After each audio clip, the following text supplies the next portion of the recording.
Bonjour, aujourd'hui je vais te parler d'un sujet qui est pour moi essentiel, central même dans cette réalité, la mort. La mort telle que je l'aperçois, telle que je la comprends et telle que je l'accompagne aussi dans ces personnes qui ont fait le choix de partir ou qui sont amenées malgré elles à partir. Alors pourquoi je te parle de ça? C'est tout simplement parce que je pense qu'il est fondamental de comprendre cette réalité, ce qu'il y a de l'autre côté et pourquoi il est absolument nécessaire de travailler jusqu'à la fin et qu'il n'est jamais trop tard pour alléger, guérir, transformer une blessure pour ne pas partir avec. Si tu pars avec un trauma, tu le retrouves de l'autre côté. Si tu pars avec des peurs, tu les retrouves de l'autre côté. Changer tes blessures, travailler sur tes blessures aujourd'hui, c'est inévitablement modifier la trajectoire et peut-être même changer ta destination de l'autre côté. Alors, je reviens sur quand même comment est construite cette réalité. Encore une fois, je vais te parler de comment je l'aperçois. Il ne s'agit pas de polémiquer, il ne s'agit pas de convaincre. Je t'invite à vraiment prendre ce qui résonne, ce qui te semble juste, ce qui fait sens, ce qui vient s'intégrer dans ce que tu as déjà récupéré comme information et ce qui te permet de naviguer dans cette réalité avec le plus de facilité, le plus d'intelligence, le plus d'intuition, le plus de créativité possible. Donc pour moi, cette réalité a été construite sur un système d'incarnation libre, c'est-à-dire que les êtres énergétiques avaient la possibilité de venir s'incarner dans cette réalité à travers le corps qu'ils choisissaient en fonction de critères très spécifiques pour pouvoir vivre et activer cette réalité à travers la matière, ce qu'ils étaient venus expérimenter. Il se trouve que cette réalité a mal tourné, dirons-nous, que cette expérience a dérapé, cette expérience a été contaminée, parasitée, et on s'est retrouvé avec un système d'incarnation, d'incarcération sur le système d'incarnation libre. Donc une grille sur une autre grille. À partir du moment où ce deuxième système d'incarnation a été posé, une fois que tu étais dans le circuit, tu ne pouvais plus sortir. Les capacités à s'extraire de cette réalité demandaient au cours de ta vie des processus d'immense reconnexion, conscience, libération, transcendance, avec un processus d'ascension. Sans cela, inévitablement, tu repartais. Alors, dans le meilleur des cas, tu avais une vie meilleure. Dans le meilleur des cas, tu n'étais pas complètement effacé dans tes mémoires et tu n'étais pas complètement dénudé de tes capacités, notamment perception, extrasensorialité, capacité quantique, etc. Tu l'as bien compris, hein, pour l'essentiel, nous sommes bien anesthésiés, nous sommes bien amnésiés et quand nous revenons, nous avons l'impression de tout découvrir, de tout réapprendre et c'est au moment où ça devient intéressant que finalement la fin de vie se présente. Alors, pourquoi ce sujet aujourd'hui? Parce qu'en fait, j'ai été amenée à travailler sur quelqu'un.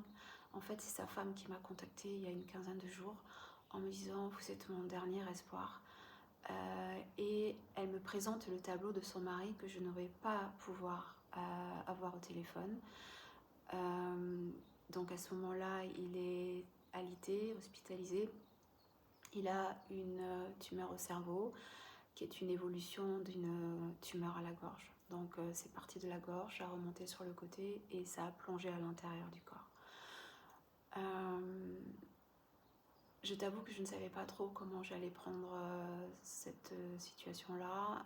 L'ami qui m'a mis en contact a hésité même à me le transmettre parce que vraiment la personne était à bout de force, à bout d'émotion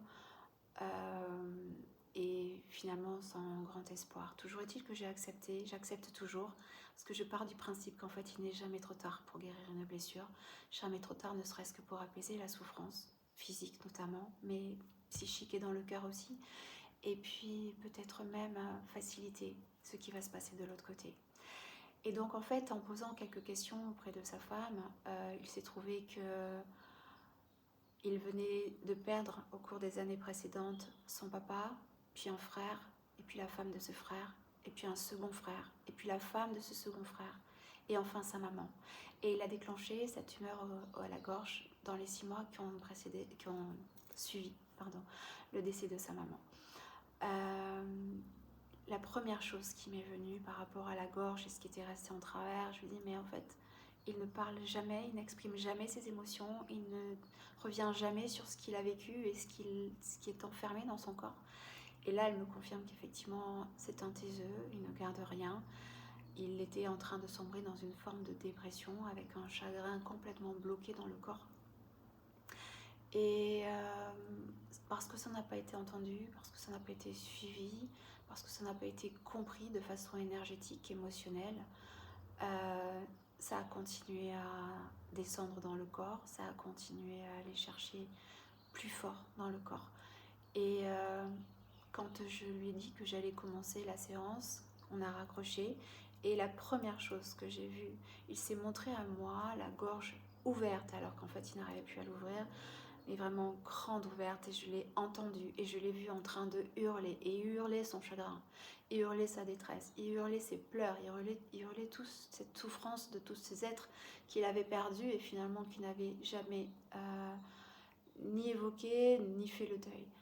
Et à un moment donné, je l'ai vu me voir, je me suis approchée de lui et je l'ai pris dans mes bras et le chagrin est sorti. Et j'ai attendu que justement il puisse complètement vider ce chagrin. À la fin de ce processus, et je ne sais pas combien de temps ça a duré, mais parfois les secondes peuvent sembler vraiment très longues, je l'ai vu me sourire et je l'ai entendu me dire « Je ne suis plus triste, je retrouve de la joie, je suis en paix ». Et quand j'ai rappelé sa femme pour lui raconter ce que j'avais fait, ça ne voulait strictement pas dire qu'il était guéri dans sa réalité. Par contre, pour moi, il était clair qu'il était libéré de ça et qu'il n'allait pas traîner ça, il n'allait pas recycler ça, il n'allait pas revivre ça. Et dans les jours qui ont suivi, elle m'a envoyé un petit mot en me disant qu'il n'avait que quelques heures à vivre et qu'elle avait besoin de soutien. J'ai confirmé ma présence et en fait je suis restée énergétiquement présente à lui, à elle.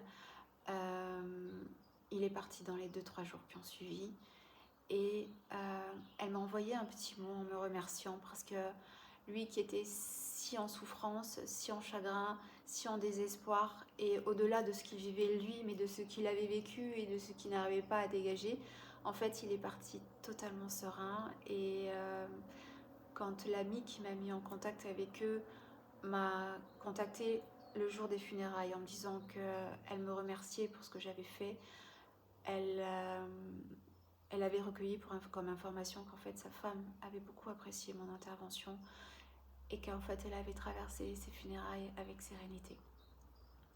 Cette sérénité-là, pour moi, elle n'a pas de prix et c'est souvent cela que je suis amenée à restaurer. Et dans cette sérénité, le niveau de vibration remonte et tu ne peux plus être entrappé et recyclé de la même façon parce que tu n'es plus atteignable par ces basses fréquences. Donc pour moi, en fait, le travail que je fais, il est au-delà de cette vie, il est vraiment dans la vie qui suit. Et ce que je voulais aussi te dire, c'est, voilà, si tu es confronté à cette situation, si tu as des proches confrontés à cette situation, je t'en prie, il faut absolument être accompagné pour ne pas partir dans la peur.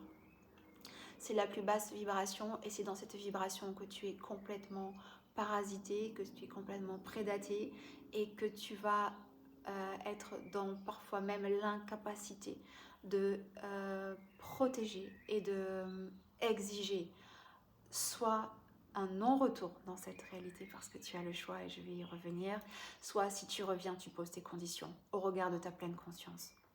Mais voilà, surtout, ne jamais, jamais partir dans la peur. Donc ça, c'était vraiment le message d'aujourd'hui. Et du coup, j'ai oublié ce que je voulais te dire, donc je fais une pause pour retrouver l'information.